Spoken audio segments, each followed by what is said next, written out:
Welcome back to the channel, guys. Today I opened up the book reward rune chest, whereas I had opened up like two of them at random because I was trying to get team speeds for my monsters. But since it's Rune Lords, I went ahead and I opened up all my little chests first. I pre-recorded today's video so that I could talk over it because it's another Gauntlet video. We did 52 nodes again, 420 dust a day, counting the 60 from the daily dungeons. But instead of an hour-long video, I figured I would just not talk during the Gauntlet. And I really needed that team speed that we got, that 9. That was a huge need. Now I can actually put all team speed on my Tabora if need be in the Gauntlet and can make my Kodama faster, allowing him to go before whoever the second extremely fast guy on the node is. But I didn't get anything else other than just the speed, team speed and the speed. The rest of them I'm going to change. I think try to make them into team golds. That way they're either going to go down to an 8 team gold or they're going to stay a 9 team gold or go up to a 10. And if they go up to a 10, I'm going to change them to something else. But if they don't go up to a 10, then I feel like at least I got runes to swap for my other monsters. Alright, so the first node is a Froma node. You can't bait Froma nodes, but today I tried something different. I changed the runes around on my Bombetta and my Kodama so that my Bombetta was faster and still had life. That way, even if they did the per extra turn, I'd be able to put up my Megaton after draining their stamina. So that was like my game plan, and it worked out perfect. And then I just knew that I had to keep my bomb's health a little higher than normal, so that way I'm still able to swap the runes to be able to heal Bombetta. And I'm still not like 100% sure about trying to drain that evade stamina, meaning like I don't know if stamina drain relic hits through evade. Like I'm confident it does, but like I haven't actually risked it yet in the Gauntlet to find out. So then I just put my runes back to normal as if I was doing a normal node, because I am. And just completely let dude whack my tank. I have no need to heal, no need to worry about Bombetta. I just need to clear the node and then I can heal Bombetta after the node. Super easy node. Normally it would be a hard node because I would have a CD8 bomb and not be able to heal him. And then I'd have to go on to the next node with a low health bomb, risking him getting beat up, or I'd have to bait the next node so that I could heal bomb. That's not the case anymore when we just do this little changes runes around. It full heals them, change them back, the game still remembers them full healed. And I've thought about it, and I think it will also work with stamina, meaning if I mutate some stamina runes for like Kodama, because I have had some stamina issues with Kodama in the Gauntlet where he runs out. Maybe it's because I use a trap and I drain all the enemy's stamina below 75%, and then Kodama goes and he doesn't get a drain from his from his mask. But either way, the point that I'm making is if I put stamina mutated runes on Kodama and Tabora, when the node's over, I could take them off back to regular speed or something, and my stamina would go up. And as long as I could get it back to 100, it would cap. I've never had any stamina issues with Tabora because I'm running that, I don't know how to pronounce the word, but Aron's Essence or whatever it is. This typical Dr. node, or Dr. Watts node, I go straight after his damage output. Don't mess around. I was really testing my bomb though on this node to see like could I eat the cat UFO's hit plus eat the Dr. Watts hit without having to worry, and the answer is yes. later on in the dungeon, it gets to where it doesn't matter if you have rune healing or not. Monsters hit too hard; they could kill your monsters in one hit. But on the nodes where there's a taunt monster like Unspeakable or Armor Claw or Brutalizer, I almost know for sure that my bomb beta is going to get 2 turns in those nodes. So I play as if he's going to get 2 turns in those nodes. Like a lot of times, if he's allowed to or able to, I will do the sunburn move that he has. If you notice, my bomb beta is possess. I have set my bomb beta up now when I do the gauntlet that possession is nothing, meaning there's not one thing on my bomb beta that possession can do to hurt him. All of his moves are self moves, meaning there's nothing he can give the enemy. This is actually the first node that I have to bait because Zorky has a SC status caster, and if he gives negative fire status caster and then goes, he'll KO my bomb beta in one hit. So I'm bringing in a bait team. I make the choice, and it's a good thing I did because look at that fire weakness. I just had a dead bomb beta had we not did that.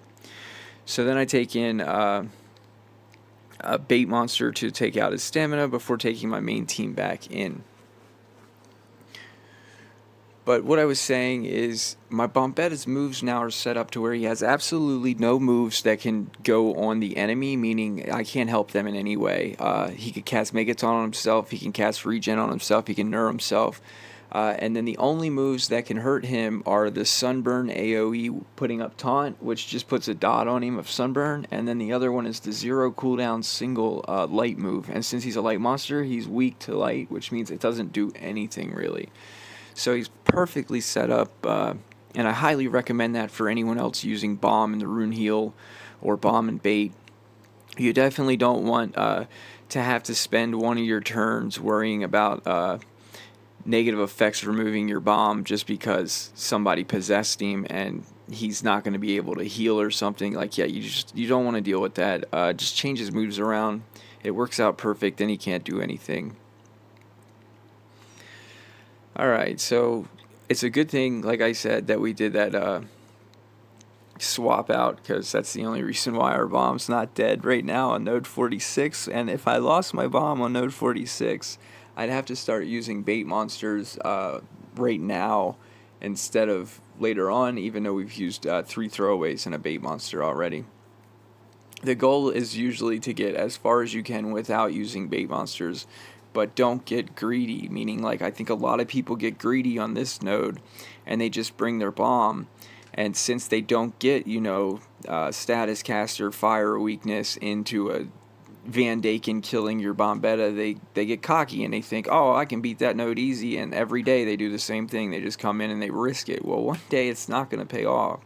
One day you're going to come in there and your bomb's going to get killed in one hit, and then you're going to have to decide whether you're going to spend 10 gems because you're an idiot, or are you going to stop doing that, and like, that's me. I wasn't spending 10 gems, so instead now I spend 4 monsters, and yes, it's awkward when you go in with your 3 throwaways and they cast like weakness to light. Your Bombetta would have been fine on that node, but again, it's not worth the risk.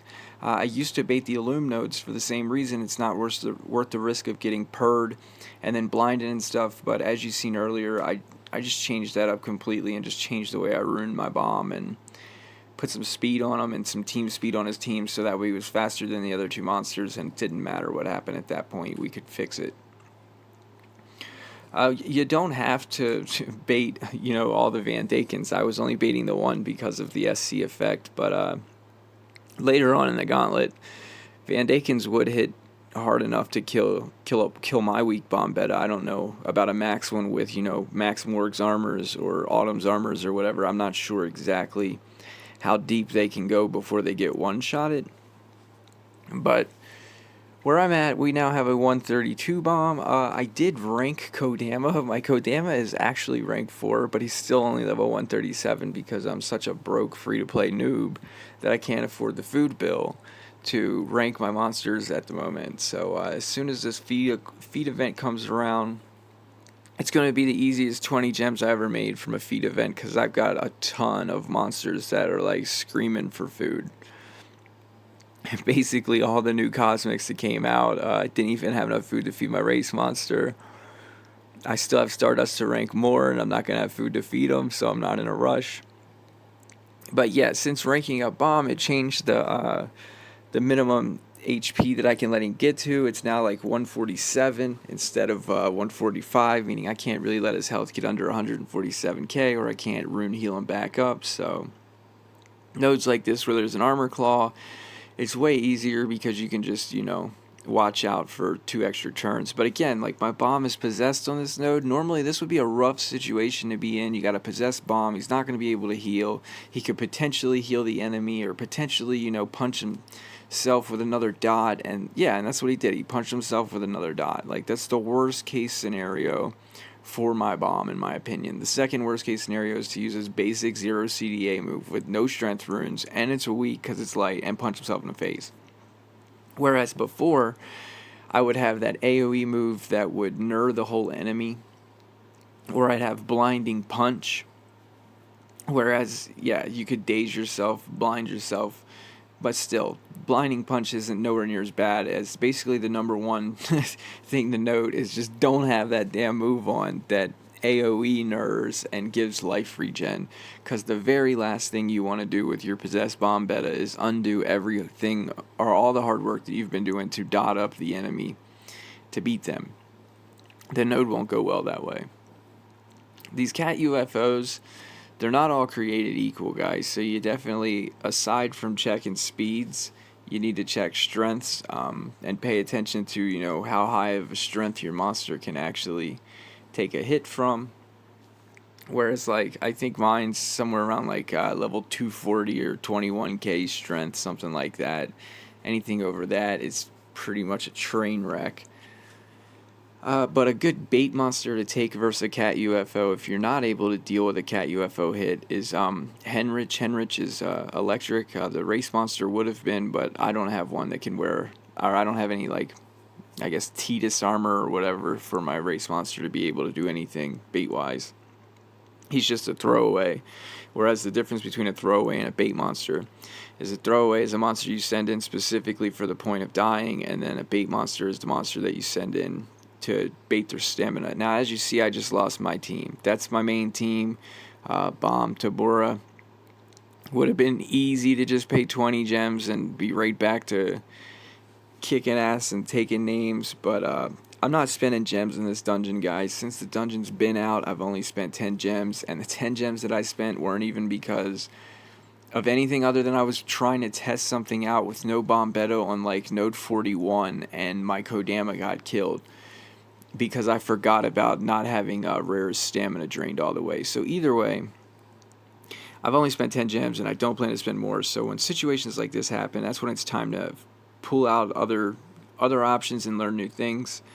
The good thing here, though, is I'm down to where I just have one monster alive, which means I can use one bait monster, which means, like, since I have gold relics that can remove 180 stamina, I try to get hit twice, meaning and it doesn't work, but I did get one trigger, which lets me know if I just bring in another monster that can wear a gold one, it would do the same thing. But I think he's low enough to where we're just going to go in with the main team instead of using another bait monster. But the good thing was, when you're down to one monster, it only takes one bait monster.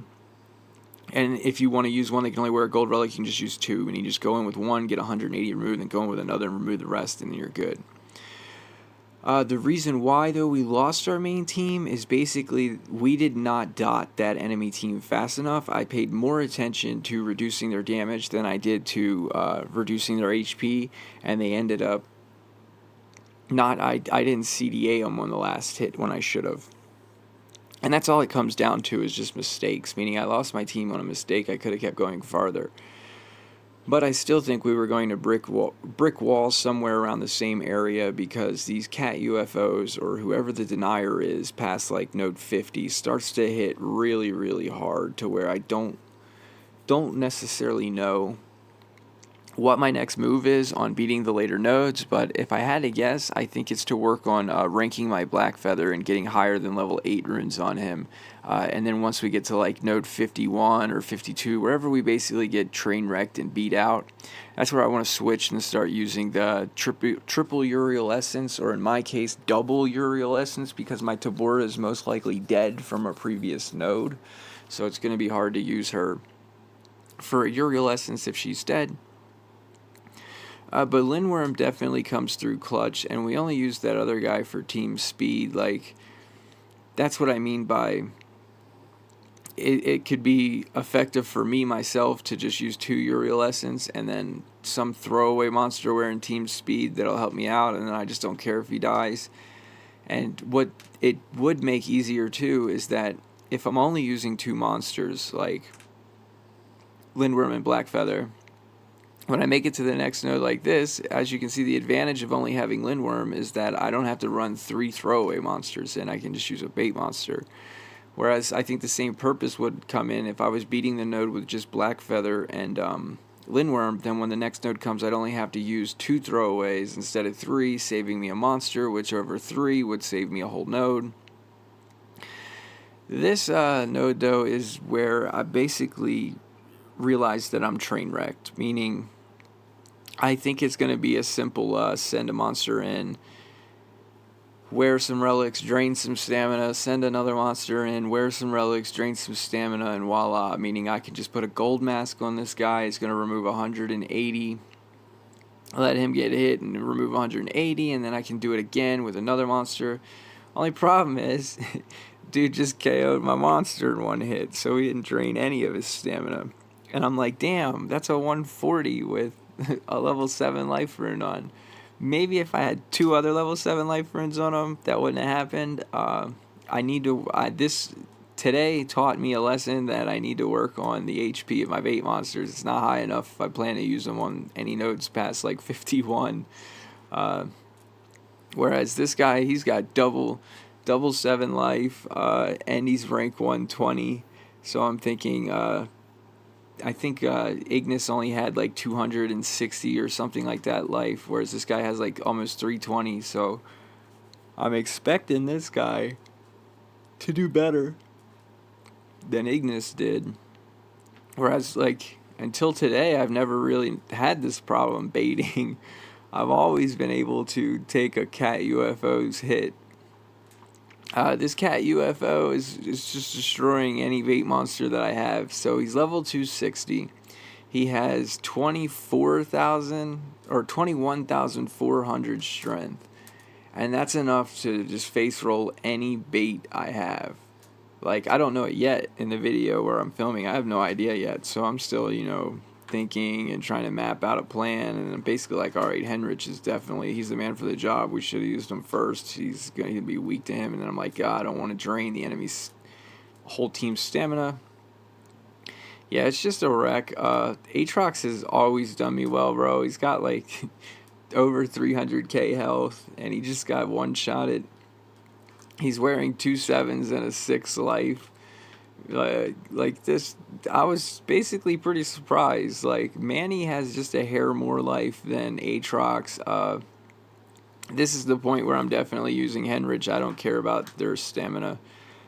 Meaning it's not always effective to drain the whole entire team's stamina, because then you don't get a trigger from Jaster's Mask, which means if you go and your Jaster's Mask doesn't trigger, then the enemy has like 50 stamina left because you trapped them, and then, yeah, you're in Jaster's Mask. So the only way that traps work is if you 100% drain their stamina, and then you don't get a healing stamina trigger from Kodama, which means you could end up losing more.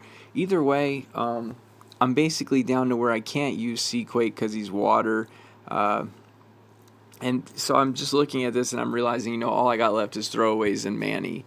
Like, I don't really have anything else. So if I could do anything, I'd like to not use Manny here. And I started to count the stamina of the cat UFO.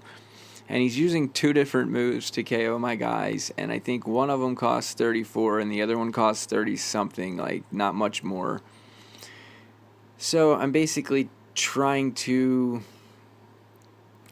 This also was a huge waste of gold, by the way, guys. Every time I send one of these bait monsters in that dies in one hit, that I spent 2 million gold, a gold relic to move, that's definitely costing me. I probably spent 12 mil going in here to just die, meaning I could have just kept the 12 mil and just sent the dudes in without moving the relics and let them die. Like, that's all they were doing, is just going, like, just like this race monster.